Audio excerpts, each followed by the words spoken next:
Hola, buenas noches. Amplias repercusiones trajeron las palabras de la diputada Catalina Pérez en entrevista con La Tercera este fin de semana. Calzan las fechas y las versiones que han entregado durante todo este tiempo desde el presidente Boric, su principal asesor Miguel Crispi y los propios protagonistas de este escándalo del año.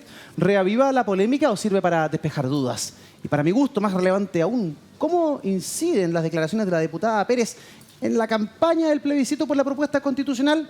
En otra materia, según la PDI, desde el año 2012 a la fecha ha habido un aumento en las denuncias de secuestro en Chile. Al comienzo la mayoría eran falsos secuestros, pero en los últimos 2 años la realidad ha cambiado. El año 2022 tuvimos 46 investigaciones versus 26 del año 2021 y lo ocurrido la semana pasada, tanto en Rancagua como en el norte, vuelve a poner en el foco este fenómeno delictual. Sobre todo tras las críticas al manejo del Ministerio del Interior en el caso de la región de O'Higgins. Bienvenidos a una nueva noche de conversación aquí en Tiempos Violentos de Vía X. Levantar polémica de vez en vez por una entrevista que es la interpretación o la perspectiva o cómo se interpreta esa entrevista, ok. O sea, es parte del debate público, pero no hay ninguna información nueva. Nada, absolutamente nada. Entonces, si alguien quiere utilizar esto para levantar nuevamente sospecha y decir que hay nuevos antecedentes cuando no los hay y seguir generando o levantando un manto de duda, es meramente una utilización política de esto. Aquí no hay nada nuevo, ningún antecedente nuevo, plantea la vocera de gobierno Camila Vallejo en torno a las entrevistas que dio al diario La Tercera la diputada Catalina Pérez. Vamos a ver qué piensan nuestros invitados, pero antes saludamos a Mauricio, que está todas las noches junto a nosotros aquí en Tiempos Violentos. Mauricio, buenas noches, amigo mío. Buenas noches, comenzamos una nueva semana acá en Tiempos Violentos. Bueno, vamos a analizar estas declaraciones, pero también, oiga, ¿qué pasa con el ministro Montes? ¿Alguien le avisó? ¿Supo algo de esto? Bueno, de eso vamos a conversar. También, ¿cuál es la situación de estos secuestros? Nos vamos a enfocar mucho en lo que está ocurriendo en la región de Tarapacá. 2 secuestros prácticamente uno tras otro. Bueno, vamos a ver qué está ocurriendo en esa región, cuáles son los requerimientos que existen por mayor seguridad, qué es lo que se está haciendo bien, qué es lo que está haciéndose mal y qué es lo que falta por hacer. De eso y mucho más esta noche acá en Tiempos Violentos. 10 segundos para nuestros invitados respecto a las declaraciones de la vocera de gobierno, comenzando con el abogado militante del Partido Liberal, Rodrigo Rettig. Buenas noches, Rodrigo. Adelante, amigo mío. Muy buenas noches a todos los que están en la casa. Yo creo que el ministro Montes debe renunciar y voy a dar razón de mis dichos a través de este programa con fundamentación concreta y objetiva. Montes debe renunciar, plantea Rodrigo Rettig. No son pocas las voces que van sumando aquella tesis, aquella teoría, aquella posibilidad. Vamos a estar preguntándole a Rodrigo, por supuesto, a nuestros invitados respecto de aquello. También nos acompaña el secretario general de Evópoli, Juan Carlos González. Juan Carlos, muy buenas noches. Adelante. Hola, buenas noches. Lo vengo diciendo hace varios programas. Esto ya no es quién fue a la comisión, cuál fue la fecha. Esto es un escándalo. 15 regiones, 15 seremis metidas. Pensará igual que Rodrigo Rettig, Juan Carlos González, tiene que salir el ministro Montes. Vamos a conversarlo también. Y por primera vez en el programa nos acompaña la secretaria general del Partido Republicano, Ruth Hurtado. Ruth, muy buenas noches. Bienvenida al programa. 10 segundos para ti. Bueno, la ministra Vallejo aquí se tiene que desdecir de sus palabras respecto a los robos, porque es casi como decir, oye, dejaron la puerta abierta y entré a robar. Y segundo, el ministro Montes tiene que renunciar. Coincide entonces con la postura de Rodrigo Rettig en torno a la renuncia, a la salida del ministro Montes. Amplia repercusión entonces en torno a la entrevista que ofreció al diario La Tercera la diputada Catalina Pérez, entrevista realizada por la editora general de aquel medio, la periodista Gloria Faúndez. ¿Algún extracto respecto a lo que planteó la diputada de la región de Antofagasta? En el siguiente compacto. Vea. Se me dice que está todo en orden. Yo le creí, ¿no? Y le pido a mi jefa de gabinete también que haga indagaciones. No hay ningún indicio de irregularidad. Yo sigo haciendo mi vida como parlamentaria 24/7, vicepresidenta de la Cámara además. Y luego en junio ya me llegan denuncias de irregularidades. Y frente a eso tomo inmediatamente 3 acciones. Informo todo a mi partido, me dirijo a conversar con autoridades de gobierno y recurro en mi rol de parlamentaria inmediatamente a Contraloría, teniendo además claro que no tengo absolutamente nada que ocultar. Ahí está alguna de las expresiones de la diputada Catalina Pérez, quien señala que a comienzos de junio, cuando ella se entera de esta situación, toma 3 acciones de curso, Contraloría, su partido y también el gobierno a través de Tatiana Rojas, la subsecretaria. También plantea algo respecto de lo que sucede en enero. Ella dice que en enero también recibe cierta información. Y la cito, hay un primer momento donde a mí se me pregunta si Daniel, su pareja, Daniel Andrade, aquel entonces, está trabajando con su fundación en Antofagasta, que es en el mes de enero de este año.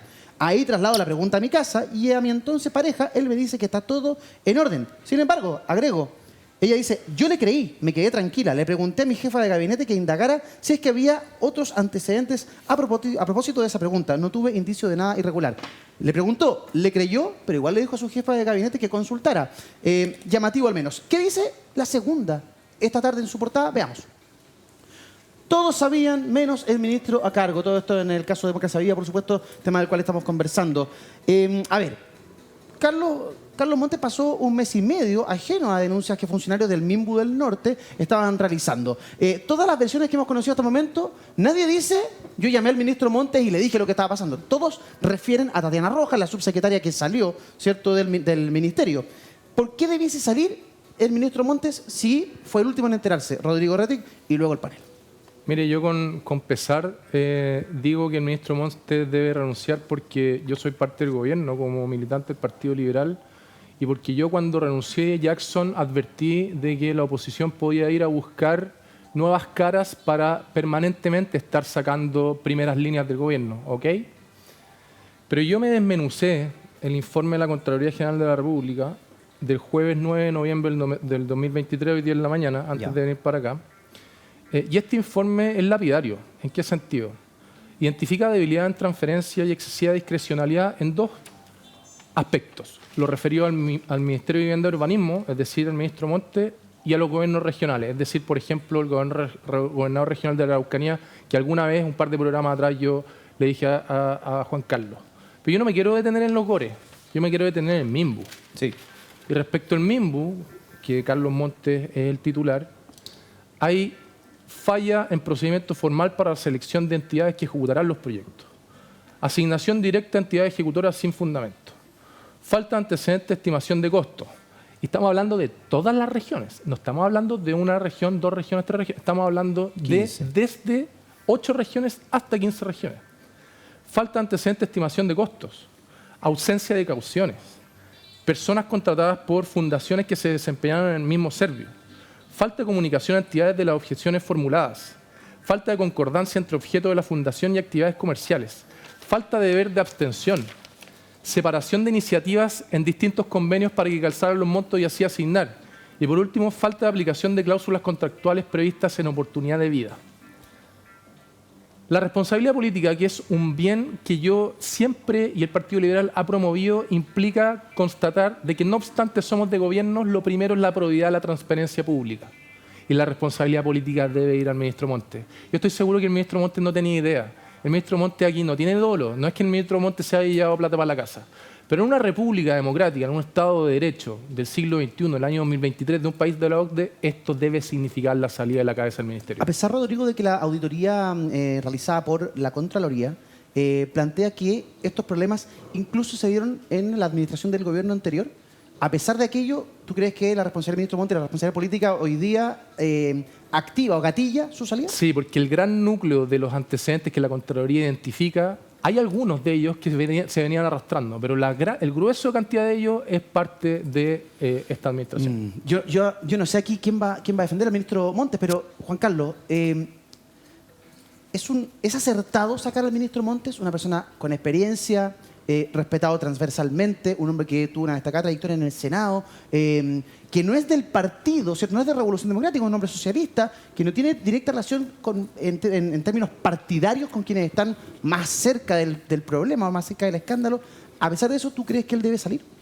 Mira, yo creo que el ministro Montes, apenas ocurrió esto, debiera haberse ido indignado dando un portazo. Eso es lo que él hubiera honrado su trayectoria política. Por respeto a su propia trayectoria. El respeto, claro, porque él, lo que le hicieron a Montes, o lo que él hizo, fue firmar una delegación de atribuciones. Esto fue un decreto, una resolución exenta, donde él entrega la facultad a los Ceremi para poder hacer todos estos traspasos Esto además acompañado de la modificación del articulado permanente de la ley de presupuesto del año 2023 y acompañado también del relajamiento de los controles en el Consejo de Auditoría Interna General de Gobierno, ¿ya?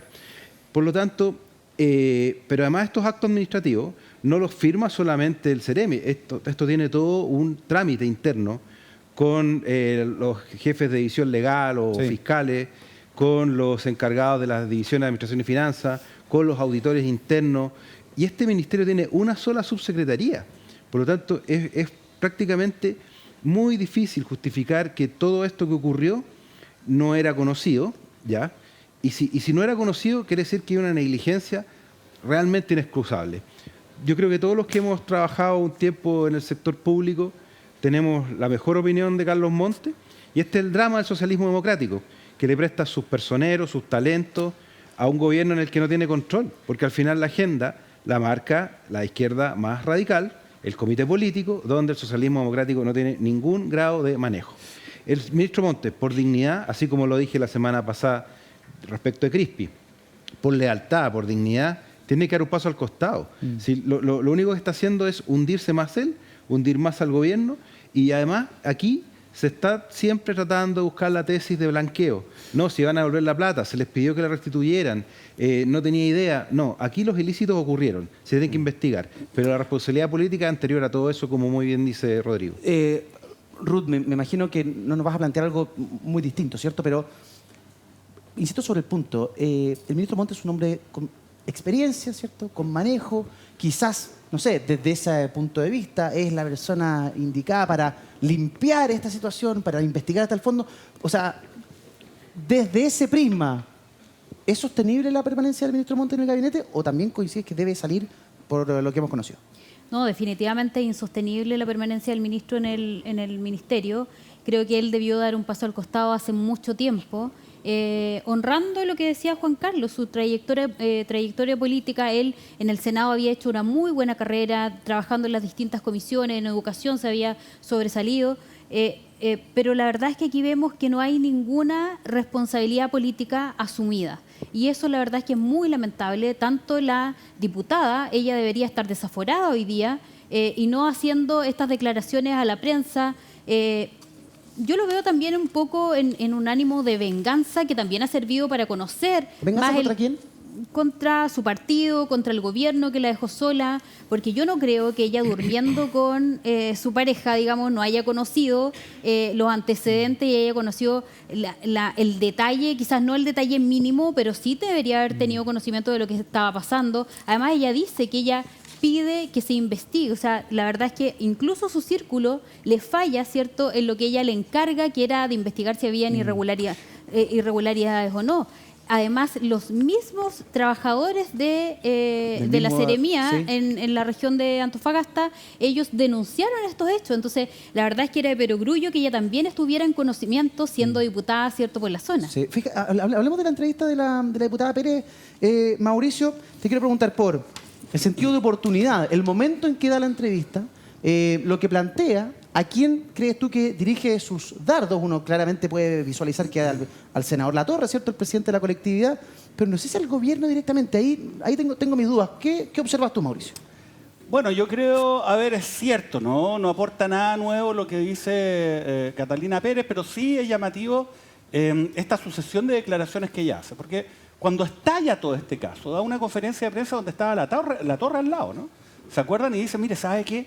Este es un problema de dos hombres adultos, como metiendo también la cuña de género, como para tratar de llevar agua a su molino. Y a los dos hombres adultos era básicamente su expareja, el señor Andrade, ¿no? Y también el ex jefe de gabinete de ella, y además el que fue Ceremi del MIMBU durante todo el periodo en que se concretó estos hechos que están siendo investigados como corrupción, derechamente. Bueno, esa fue como la primera declaración, estaba la Torre al lado. Bueno, después, cuando la Torre en algún momento llega y sale y le quita el respaldo, entonces aparece una revelación en video, ¿no? Siempre con el nombre medio llamativo, ¿no? Esto es un refrito al final, ¿eh? Siempre tratan de vender, ¿no?, lo mismo, pero de una forma nueva. Entonces dice, Catalina Pérez rompe el silencio. Y aparece un video donde ahí le pega a quién. Ahí está, ese es el video. Sábado 1 de julio. Donde rompía el silencio. Y rompía el silencio en el fondo para decir lo mismo, que ella no tenía idea, que le habían mentido, y que en todo caso ella le había dicho, en ese caso, a la Torre. O sea, le pegó a la Torre. Dijo que la Torre había faltado a la verdad. Exacto, o sea, trató a la Torre de mentiroso, ¿ya? Todos de RD, ¿no? Ella fue expresidenta de RD, acuérdense, Catalina Pérez. Ya, y ahora resulta que va a Crispi a declarar, ¿verdad? Después de toda esta demora inexcusable, ¿no? Finalmente va a la Cámara.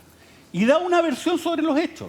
Y ahora, justo acto seguido, da una entrevista exclusiva a La Tercera, ni más ni menos, donde llega y finalmente dice, no, mire, ¿sabe qué? Yo le informé al gobierno, ¿no? En una fecha que no coincide con la que dice Crispi, o sea, deja a Crispi de mentiroso. Otro RD. Entonces, es verdad, huele un poco a pasada de máquina interna, ¿no? De RD. Ahora, hay que señalar otra cosa. ¿Por qué esto no aporta nada? Porque ¿sabe quién reveló finalmente todo esto? Los funcionarios del Serviu de la región de Antofagasta. Fueron ellos los que dijeron de que aquí había una irregularidad. ¿Y cuál era la primera irregularidad que era llamativo? Era que el Ceremi del MIMBU, o sea, el Ministerio de Vivienda y Urbanismo, lo que hizo fue quitarle la atribución que históricamente había ejercido el Serviu en la región, que era llevar adelante el programa de asentamiento precario. Y se lo quitaron sin mayor explicación. Y después que se lo quitan, ellos empiezan a observar de que este Ceremi empezó a asignar las platas a entidades que antes no se asignaban, en condiciones que eran raras y que estaban vinculados puros, digamos, militantes de RD. Ahora, dicho eso, también acá tiene un papel doña Tatiana Rojas, la subsecretaria. La ex subsecretaria de RD. Porque convengamos en lo siguiente, tanto Crispi como Catalina Pérez señala que cuando le informaron a alguien, le informaron a la ex subsecretaria, a doña Tatiana Rojas, militante de RD, ¿no? Y ella le habría pedido explicaciones a el Ceremi entonces de la región de Antofagasta, RD. O sea, todo quedó en el mismo ámbito. A mí me parece creíble que el ministro Montes no supiera efectivamente acerca de esto. A ver, el ministro Montes es un político de larga trayectoria. Una persona que no necesitaba estar en el Ministerio de Vivienda. De hecho, él iba a poner término a su carrera política después del Senado y lo habría hecho de forma brillante, por lo demás, porque él tiene un reconocimiento transversal de todos los sectores respecto a lo que ha sido su labor, sobre todo en el periodo que estuvo en el Senado. Él fue entregado casi como una ofrenda por parte del Partido Socialista al gobierno de Gabriel Boric para, digamos, decir, oye, estamos con usted, o sea, estamos haciendo de que una persona que ya se estaba retirando, lo convencimos para que fuera una cartera. O sea, ese es nuestro compromiso.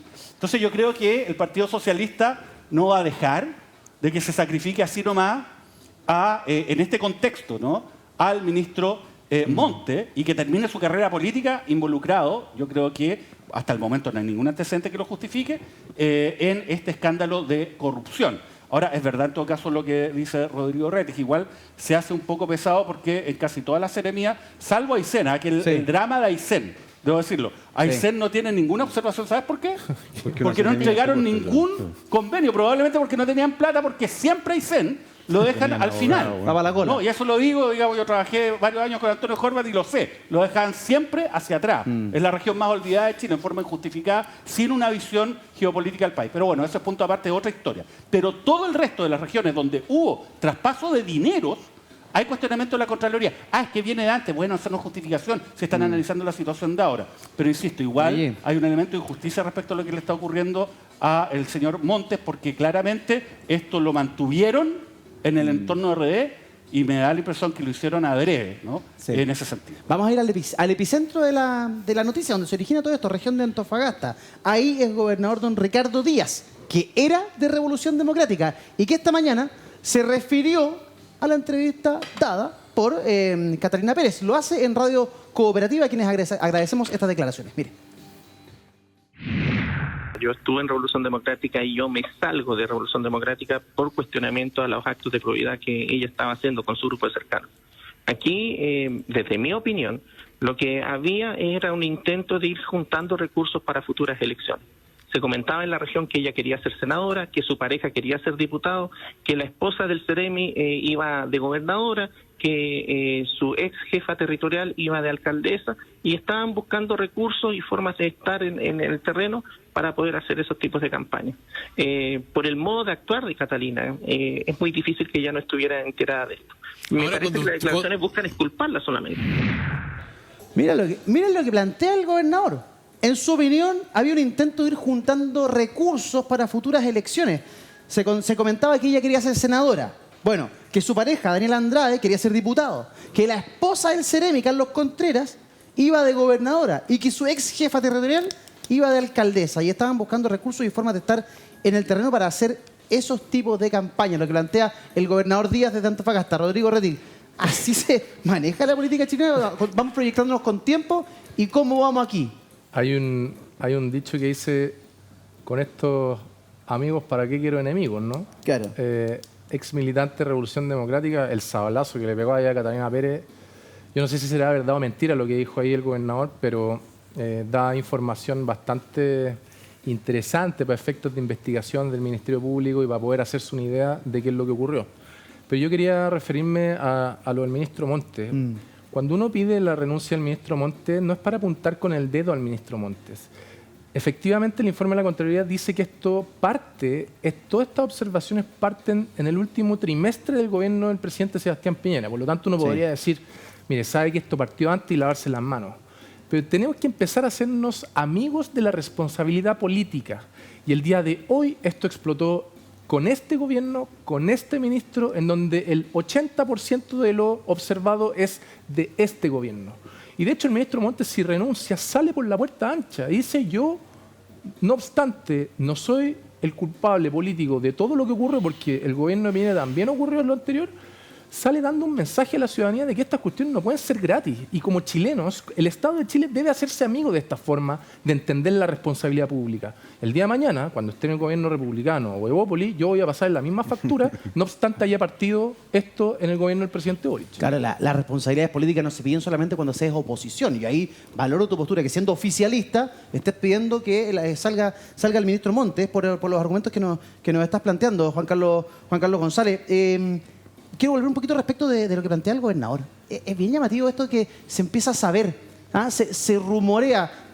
Aquí se comentaba, dice el gobernador, que ella quería ser senadora, que su pareja iba a ir de diputado. Entonces, como que se empieza a juntar una cucha para la campaña. ¿Así se está financiando nuestra política? O sea, hasta ese punto hemos llegado. ¿Es plausible lo que dice el gobernador? ¿O la verdad que hay un sablazo personal a Catalina Pérez? Supongo que si él dice eso tendrá algún elemento para plantearlo de esa manera.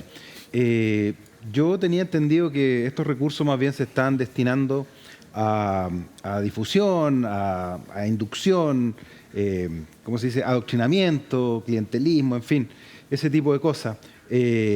Porque también uno entiende que bajo los actuales estándares de transparencia y los controles que hay, no es fácil llevarse, no sé, 2.000 millones de pesos y guardarlos por una campaña, porque además hay controles del gasto electoral, hay controles de un montón de cosas.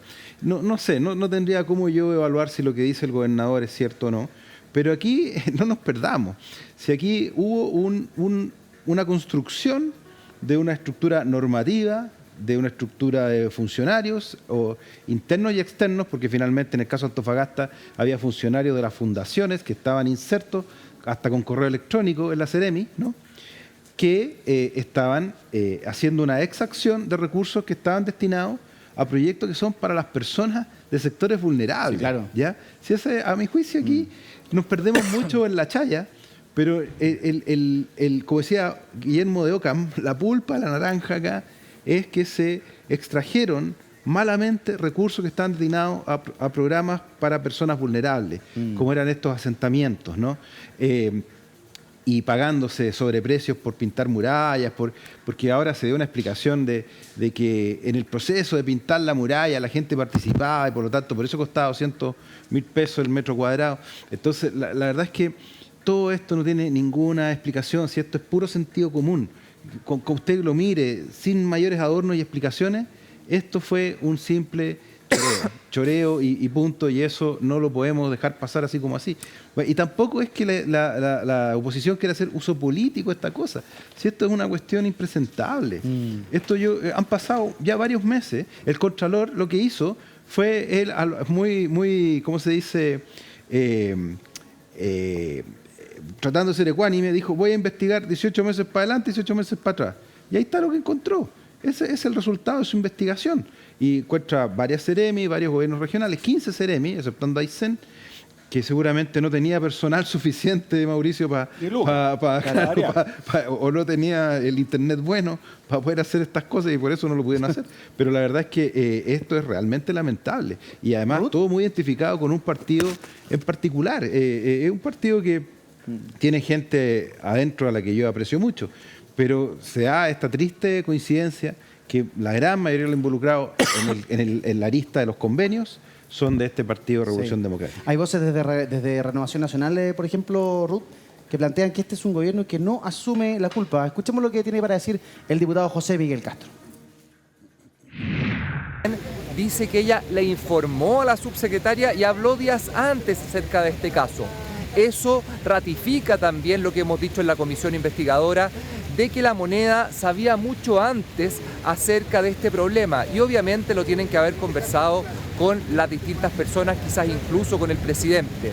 Eso quiere decir que La Moneda intentó opacar, intentó callar este problema gravísimo de falta a la probidad. ¿Coincide con el diputado Castro de Renovación Nacional, Ruth? Sí, completamente. Y creo además que este fue un mecanismo que instalaron para defraudar al fisco en todas las regiones del país, perjudicando a los más vulnerables, a los más pobres. Y esto es lamentable porque esto se ve una manera de, finalmente, es crimen organizado, si uno lo pudiera decir de alguna manera. Y esto incluyendo a las fundaciones y las autoridades investigadas en el gobierno anterior respecto de esta misma situación. Es que aquí las responsabilidades políticas se tienen que perseguir del lado que sean. Aquí uno no puede, no del presidente Piñera, uno los va a venir a defender, no. Aquí si hay personas que cometieron ilícitos, tienen que pagar y tienen que responder políticamente también respecto a aquello. La política no puede seguir siendo una caja pagadora para campañas políticas, para beneficio propio. Aquí la política tiene que estar al servicio de las personas y no al revés. Creo que también en su entrevista del domingo la diputada deja entrever que finalmente estas platas iban para trabajo territorial y ese trabajo territorial era político. Por lo tanto, aquí probablemente lo que dice el gobernador, algo de razón tiene que haber. O sea, esto no lo creo tan que él esté inventando este dicho que él hace, esta acusación finalmente, porque no me imagino a RD siendo tan defensor de las mujeres hoy día dejando a dos de sus mujeres sola, que fue la ex subsecretaria y hoy día la diputada Pérez. No me imagino que sea por ese lado, digamos. Claro. Mauricio, ¿usted observa alguna estrategia particular respecto de lo que se está planteando por parte de la diputada Catalina Pérez este fin de semana en la tercera? Bueno, obviamente, ¿no? Ella contrató como abogados para que la defendiera a dos hombres adultos, que son además dos grandes abogados, y esto se establece como una estrategia, ¿no? Una estrategia porque ella también está siendo investigada, ¿no? Entonces, todas las declaraciones, todo lo que se diga o se haga, no, esto pasa necesariamente por quienes la están defendiendo en este caso, ¿no? Esas declaraciones no vienen de la nada. ¿Buscan atenuantes? Entonces, no, probablemente más que atenuantes, es decir, yo no tenía nada que ver, me engañaron, no, me mintieron, yo en cuanto supe, lo dije, cosa que va un poco en contra de lo que dijo al comienzo, ¿no? Por lo tanto, yo creo que ahí se está tratando de construir, ¿no?, las bases de una defensa, toda defensa, sobre todo en casos de alta conmoción pública, donde hay una persona involucrada, involucra, ¿no?, una estrategia jurídica, una estrategia política y también una estrategia comunicacional, ¿no? Y cualquier persona que tome una causa como defensor que no entienda esto, entonces la verdad que él está haciendo un flaco favor a su defendido, sobre todo cuando tiene esta perspectiva. Ahora, ese es un tema. Ahora, yo tiendo a disentir, por lo menos por ahora, respecto de la tesis de que esto corresponde, digamos, a un mecanismo, ¿no? Porque si uno dice que esto es un mecanismo, entonces lo que uno está sosteniendo es que hay un cerebro, ¿no?, una mente que urdió, ¿no?, todo este esquema para el fin específico de defraudar al fisco. Y para eso involucraría sostener de que los cambios legales que permitieron precisamente abrir los espacios que finalmente fueron aprovechados de una manera ilícita por quienes, entre otros, hicieron transferencias y utilizaron dinero para asentamientos precarios en la región de Antofagasta, bueno, son parte, ¿no?, de este mecanismo. Yo creo que las personas que aprobaron, por ejemplo, los cambios normativos que permitieron la mayor flexibilización en esta materia, lo hicieron bajo el entendido de entregar precisamente mejores instrumentos para poder responder de una forma más inmediata a las necesidades de las regiones con una mayor participación de las autoridades regionales. Yo creo que ese fue como el objetivo. También lo dijimos la semana pasada, es como decir, ¿sabe qué? El tema de los gastos reservados, ¿no? Distintas entidades, Fuerzas Armadas, Carabineros, entre otros, que tenían gastos reservados, todos terminaron, ¿no?, de alguna manera utilizando de forma ilícita los gastos reservados. Pero yo dudo de que las personas que establecieron las normas sobre gastos reservados lo hicieron para abrir un forado con el objeto de que se defraudara el fisco. Lo hicieron probablemente para los efectos de permitir la mejor gestión en puntos sensibles de ciertos órganos del Estado. Entonces yo creo que hay que esperar un poco antes de llegar a esa conclusión, ¿no? Porque la verdad es que la tesis, ¿no?, de la mente maestra, ¿no?, que articula todo esto, mire, esto es igual que las estafas telefónicas, o sea, pueden cometerse estafas telefónicas en Punta Arenas, en Santiago, en Arica, ¿no? Pero eso no significa que todos estén organizados con una sola mano, ¿no?, sino que es un método, es un mecanismo, ¿no?, una fórmula más bien, que las personas van descubriendo, se va conociendo y la van ejecutando, ¿no? Y eso tiene que ser reprimido. Pero yo todavía insisto, ¿no?, la tesis de la mente maestra no la avalaría y no hay nada que lo avale por ahora. Vamos a cambiar de tema, pero Sí, Juan Carlos no, González. una cosa muy pequeña. derecho a Lo que réplica. pasa es que los gastos reservados siempre han existido. Es una norma permanente. Y se mal utilizó también con un mecanismo. Así de sencillo. O sea, No había el una ejemplo mente, no había una persona detrás de todo eso. pero había agencias de turismo, había determinadas formas de estructuras dentro Pero había una de los persona que institutos estaba armados. detrás de esto. Pero nadie ha hablado de una persona. O un Pero grupo de personas que se puso de acuerdo. Pero hombre, mira, al final había en esto un mecanismo en que se estableció la norma, una norma que no existía, ¿ya?, que era distinta. Fue aprobada por el Congreso. Pero una ley de iniciativa Fue exclusiva del debatida. presidente. Pero fue De debatida en el exclusiva. Congreso. Eso el Congreso no lo puede Pero el cambiar. Congreso, claro, Porque puede rechazarla. no, eso, Y la pero debate. es de parte del articulado permanente. No, pero hay una déjame, comisión de- Mauricio, yo no te interrumpí. Pero es que, Yo no te interrumpí. sí, Yo no te interrumpí. Termina, Juan Carlos, por ciencia favor. Deja terminar. No es ciencia ficción, porque acá hubo un articulado permanente de la ley de presupuesto que se cambió, distinto a lo que venía de antes. Segundo, se dieron instrucciones al Consejo de Auditoría Interna, ¿ya?, Pero en fue el la momento en que exigencia. estaba Giorgio Jackson de ministro, Sí. ¿ya?, para que no se integrara al Consejo y para que se dejaran de registrar estas transferencias, se pusiera sin información, es expreso. Y después lo mismo ocurre en 15 regiones, con el mismo esquema de fundaciones creadas recientemente, sin experiencia. Entonces, Perfecto. claramente a eso me refiero con mecanismo. Lo de la mente maestra es discutible. Si era una persona, dos, tres, también es discutible. Pero claramente hay un modus operandi, como dijo la ministra Vallejo, que se repite claramente. Necesito avanzar. Necesito avanzar. sí, de la Tengo misma invitado forma esperando, como hay Mauricio. modo operandi para distintos tipos de delitos, eso no involucra supuesto. que su comisión responda al plan que armó una determinada entidad o persona o grupo de personas, ¿no? A eso voy. Sí, ¿no? está Y perfecto. entonces hay que Los tener tribunales cuidado, tendrán hay que la ser conclusión. serio con las imputaciones. Ya, los invito a que sigamos esa conversación en otro programa. Le hemos dedicado largos minutos, pero hay un tema que preocupa en nuestro país que tiene que ver con los secuestros. Tuvimos uno en Rancagua la semana pasada, una situación tremendamente violenta y extraña. 2 en la región de Tarapacá. Y el fiscal nacional Ángel Valencia habló de esto esta mañana. Mire. Yo no quisiera referirme a las circunstancias particulares de ese caso, solo decir que este tipo de situaciones nos imponen a todos una obligación de estar más coordinados y un proceso de aprendizaje respecto de la forma como los vamos a abordar en conjunto. Es un desafío que probablemente a ese nivel de sofisticación y complejidad no habíamos enfrentado, pero estoy seguro que vamos a poder ir perfeccionando cada vez mejor nuestro protocolo. Es un desafío al que no nos habíamos enfrentado, plantea el fiscal nacional Ángel Valencia. Estamos con el alcalde de Iquique, en vivo y directo a esta hora de la noche. ¿Cómo está, alcalde Mauricio Soria? Gracias por estar con nosotros. Muchas gracias a ustedes por la invitación. Alcalde, la verdad es que nos preocupa mucho lo que está pasando en materia de secuestros. Se toma la agenda nacional, toda la gente se preocupa, se dice, bueno, estamos preparados para... ¿Cuál es la situación particular en Iquique? Hubo 2 secuestros en menos de 24 horas, uno en Playa Brava y el otro en Alto Hospicio. Perdón, estoy hablando de la región de Tarapacá. ¿Cuál es la situación allá? ¿La Fiscalía se encuentra preparada? ¿Las policías se encuentran preparadas para hacer frente a este tipo de situaciones? Bueno, este no es el primer hecho El año pasado tuvimos el hecho del secuestro de un empresario y que lamentablemente terminó de la manera más terrible. La persona terminó asesinada. Es algo que se viene replicando en nuestro país en estos últimos años y que obviamente aquí se ha generado todo un trabajo en forma coordinada. Hay que entender que también en su minuto el año pasado tuvimos un alza de crímenes de asesinatos, que fue un alza casi explosiva, y ante eso el Estado responde con un plan piloto ya a través de tener policía especializada y fiscales y personal especializado en este tipo de delitos, que da resultados y que finalmente lleva al programa Calle Sin Violencia a nivel nacional. Hoy día las policías, la coordinación, si ustedes la ven, está también incluso Policía Marítima con la Armada. Hay una gran coordinación, el sistema de cámaras municipales. Finalmente da cuenta de que en poco tiempo, ya prácticamente dentro del mismo día, dentro de las mismas 24 horas, están todas las personas en los dos casos detenidas.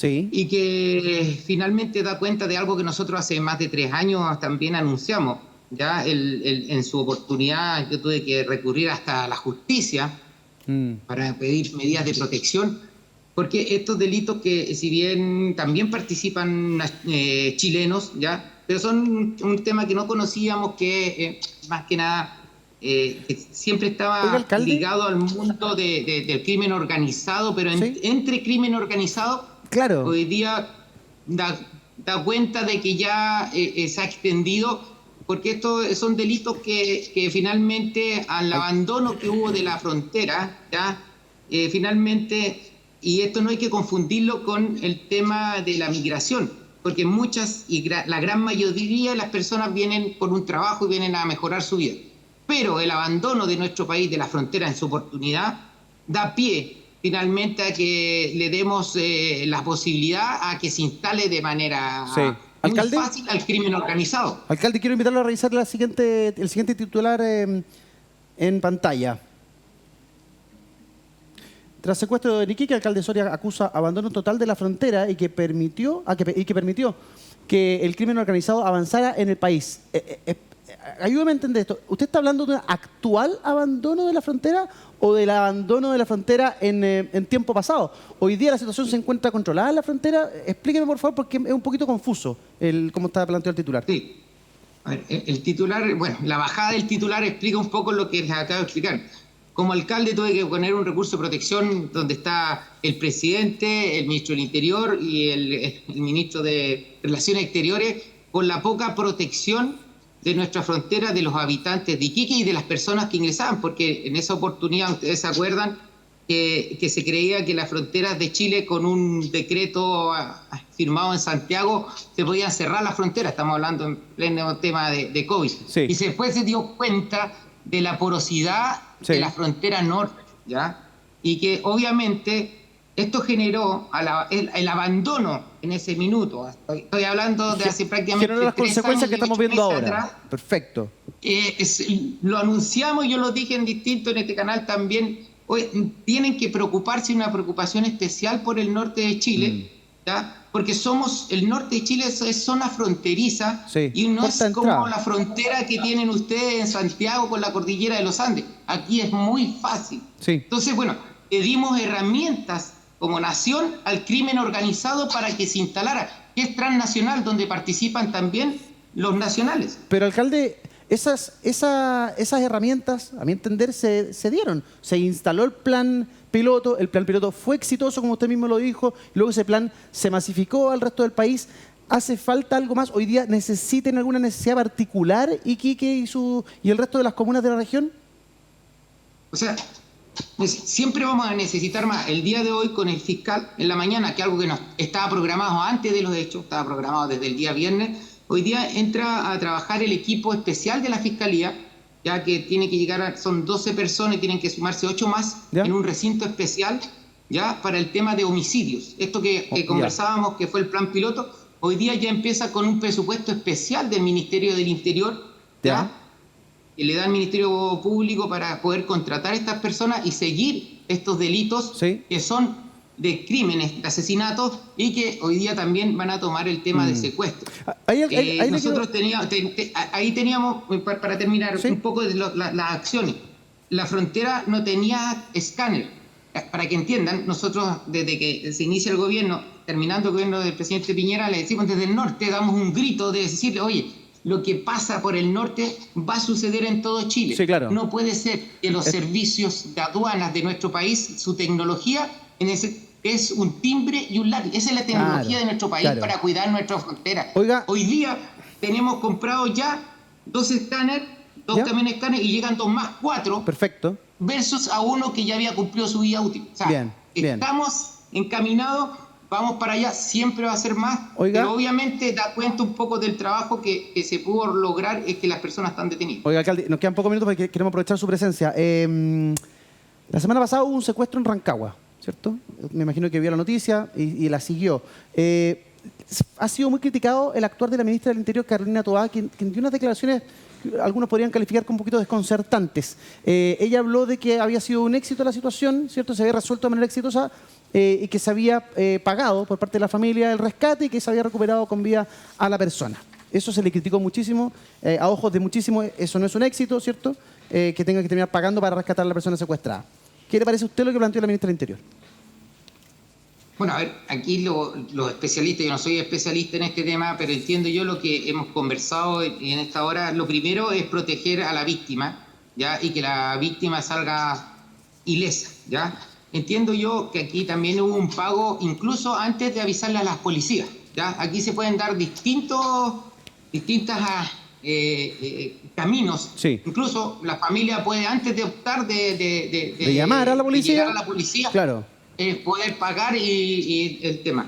Ahora, son los especialistas aquí los que deben dar la respuesta, qué es lo mejor. Ahora, yo en el tema de información soy muy cauteloso. De hecho, nosotros tenemos mucha información, no la transmitimos a través de porque nosotros tenemos la tuición de lo que es las cámaras municipales, son más de 300 cámaras que hay en la ciudad y que le prestan servicio a la fiscalía. Pero yo soy muy cuidadoso de no dar ningún tipo de noticia ni adelantarme hasta que el Ministerio Público o Carabineros sean los que ellos entreguen la información. Estoy con Mauricio Daza, que también quiere conversar con usted, alcalde. Mauricio. Alcalde, buenas noches, gracias por acompañarnos acá en Tiempos Violentos. Quería preguntarle por qué coordinación tienen también con otras alcaldías, porque la verdad que la dinámica de Iquique se relaciona mucho, por ejemplo, con Alto Hospicio, ¿no? Y en términos generales, ¿no? También con Pozo Almonte, con la realidad regional. ¿Ustedes tienen instancias de comunicación, de coordinación, o falta aquello? ¿Qué papel está cumpliendo el gobierno regional para tales efectos? ¿Hay algo pendiente en ese ámbito que usted cree que se debe avanzar? Bueno, nosotros tenemos periódicamente, una vez a la semana, reunión con el delegado presidencial, donde están la Municipalidad de Iquique, Alto Hospicio, las policías. De hecho, esa es la reunión de hoy día de la mañana, hoy día más el fiscal dando cuenta del lanzamiento del proyecto. Nosotros tenemos un sistema de cámaras que hoy día está terminando su instalación Alto Hospicio, ¿ya? Y que también coordinamos que pudieran estar. ¿Por qué ha sido exitoso el plan de Iquique, que lleva más de 7 años? Es porque tiene un espejo de pantalla que puede administrar el fiscal directamente, puede administrarlo CENCO de Carabineros, CEP de Carabineros, análisis criminal de la PDI, VIPRO, que es creo que el tema. Entonces todos tienen acceso en tiempo real a todas las cámaras, más un carabinero 24 horas en la central municipal, ¿ya? Entonces finalmente lo que hemos hecho como municipio es poner toda esta tecnología a disposición de las policías, que son los persecutores y la fiscalía. Nosotros somos coayudantes de este sistema, y hoy día entra también, tenemos la historia de patentes que están entre Hospicio y Iquique, ¿ya? Finalmente, y la coordinación de este tema la lleva finalmente el delegado presidencial en sí. Nosotros tenemos coordinación con el gobernador también, aportando en estos proyectos de cámara. El gobierno regional también son proyectos que están a través del gobierno regional. Bueno, aquí ustedes pudieron ver lo que vieron en televisión, es la respuesta en su conjunto del Estado de Chile, ¿ya? Y que está coordinado. Sí, trabajamos coordinadamente en Iquique. Fue desde un punto de inflexión que tuvo nuestro país cuando, si ustedes se acuerdan, le pegaron a Carabineros en Playa Cabancha.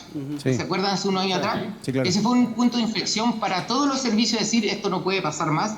Trabajamos totalmente coordinados con la Armada, con Carabineros, inspectores municipales, con el gobierno, con la Subsecretaría de Prevención del Delito, finalmente cada uno coordinado, pero cada uno con lo que le corresponde. Claro, y hablando de lo que corresponde, ¿qué rol tienen los municipios a su juicio respecto, por ejemplo, de la mantención de las áreas comunes, no la recuperación del espacio público? Porque uno podía ver hace algún tiempo en Iquique, ¿no?, que las playas estaban tomadas por personas que estaban viviendo ahí. Ahora Cabancha, bueno, ya se despejaba. Yo tuve la suerte de estar hace poco precisamente en Iquique. Uno ve esa recuperación.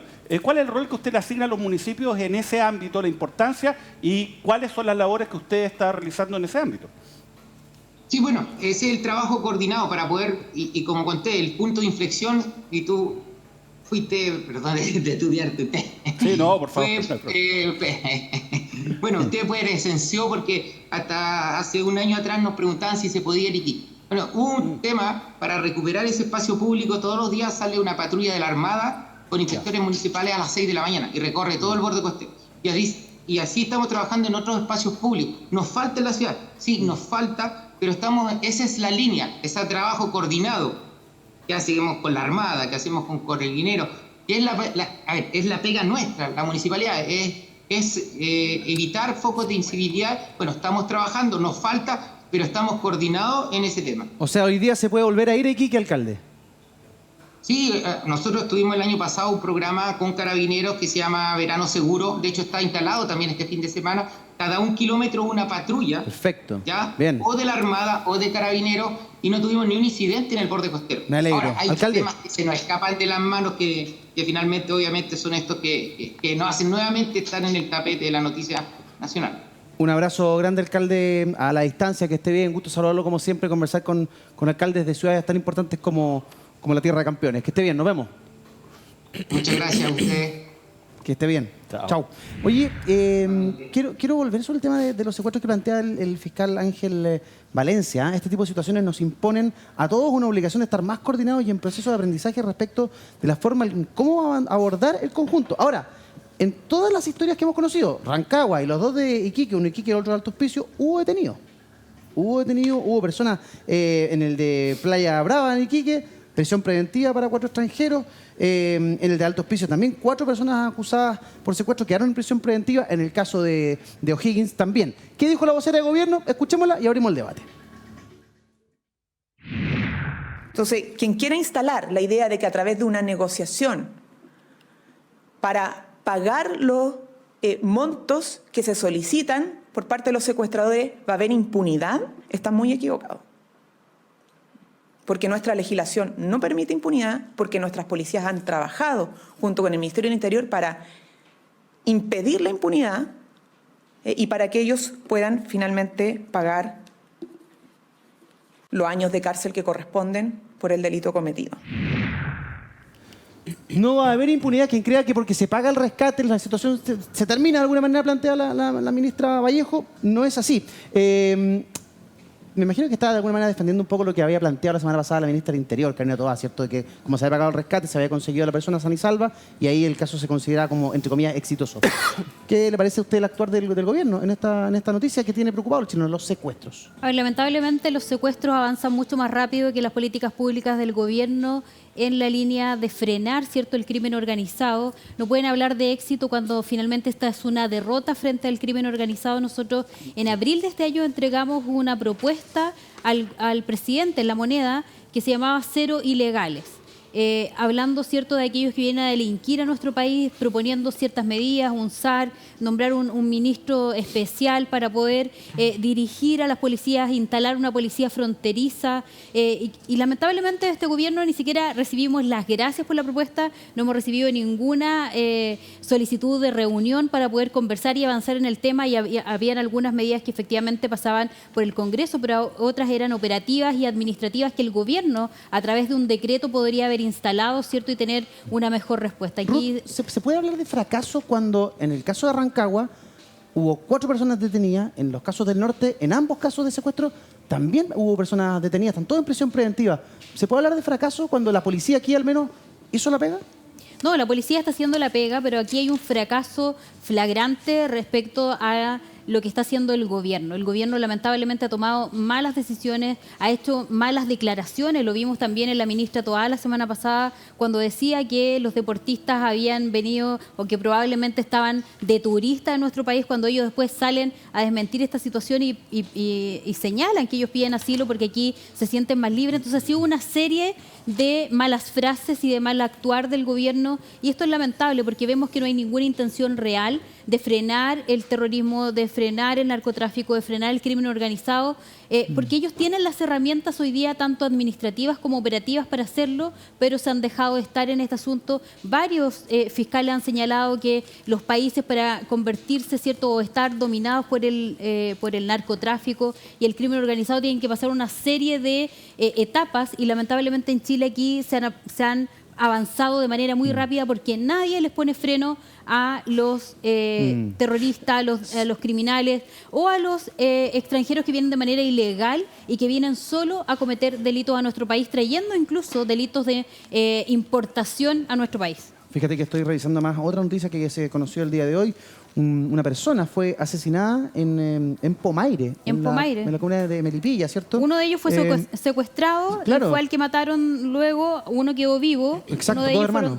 Fueron dos hermanos. Y esto es lamentable porque lo que hace el gobierno de alguna manera es tirarle un dulce a estos tipos que cometen crimen organizado, porque hoy día se sienten quizás con la garantía de que les van a pagar un rescate. Y eso es lo lamentable de toda esta serie de errores que ha cometido el gobierno a través de su ministro y del presidente. En el caso de Pomaire, hay un titular para contextualizar, pero básicamente no era un secuestro extorsivo, podríamos decir, ¿cierto? Mauricio nos puede ayudar, pero delincuentes asesinan a hombre que fue tomado como rehén tras millonario robo en Pomaire. Tiene un poco más que ver con lo que plantea Bio Bio, ¿no? Claro, entran estos delincuentes a la casa de estas personas, les gritan dónde está el dinero, está en el closet, se llevan 20 millones de pesos y toman a uno como rehén.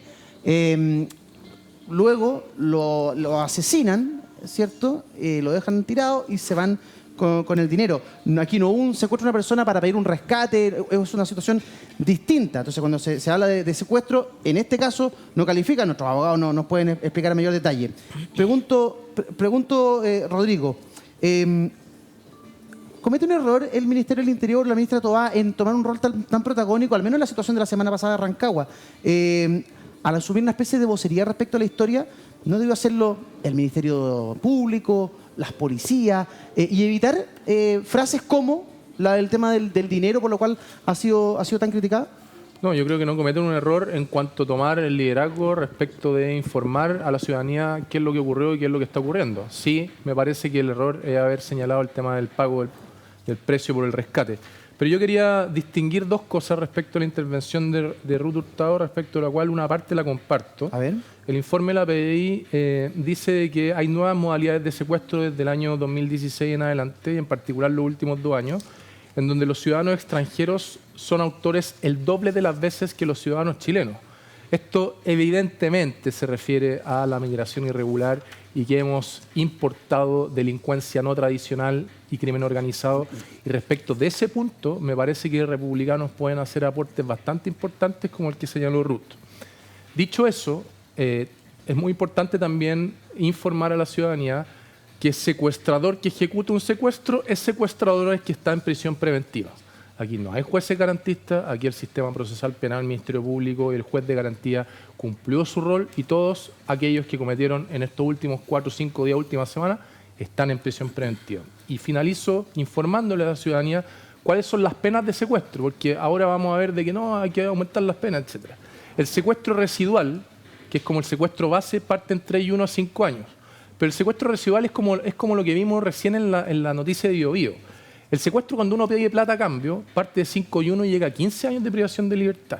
Cuando es por más de 15 días que se tiene retenida la persona o se ejecuta daño grave en la persona, lesiones, va de 10 y 1 a 20 años. Y si se llega a matar al secuestrado, violar al secuestrado o lesionarlo gravemente al secuestrado, la pena parte en 20 años y llega a presidio perpetuo calificado.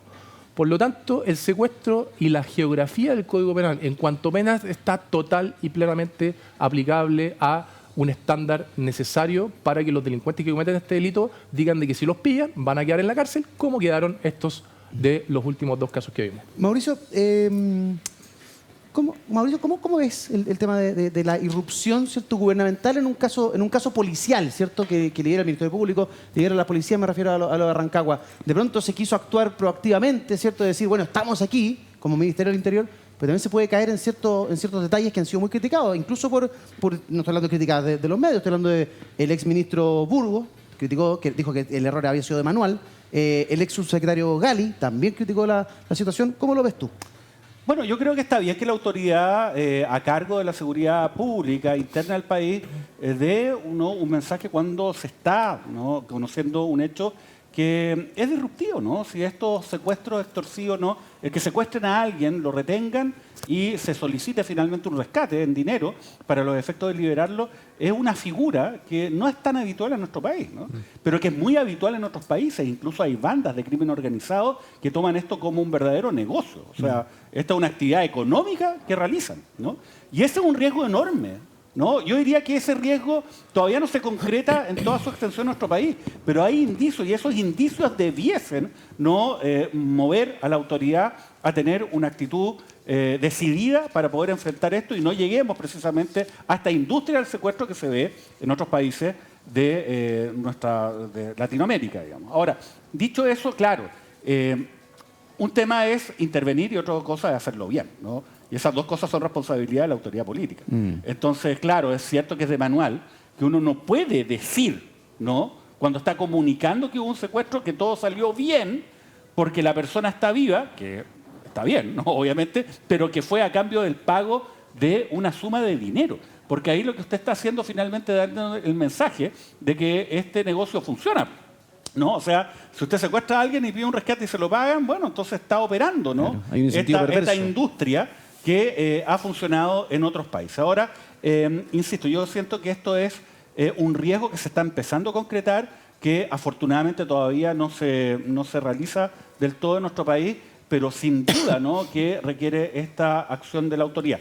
Hay que reconocer, nosotros acá somos muy críticos, ¿no?, y creo que con justa razón, cuando existe lentitud, existe ineficacia por parte de las policías y del Ministerio Público. Pero aquí hay que reconocer hidalgamente de que se ha actuado de buena forma, porque resulta que en un tiempo muy acotado, ¿no?, tanto en la región de Tarapacá como en Rancagua, no solamente se identificó a las personas responsables, se les detuvo, sino que además se les llevó a tribunales y están todas en prisión preventiva. Sí. Entonces, ese es el tema. O sea, uno no puede evitar eventualmente de que algunos de estos delitos se cometan, pero lo que sí se puede hacer es garantizar de que no hay impunidad.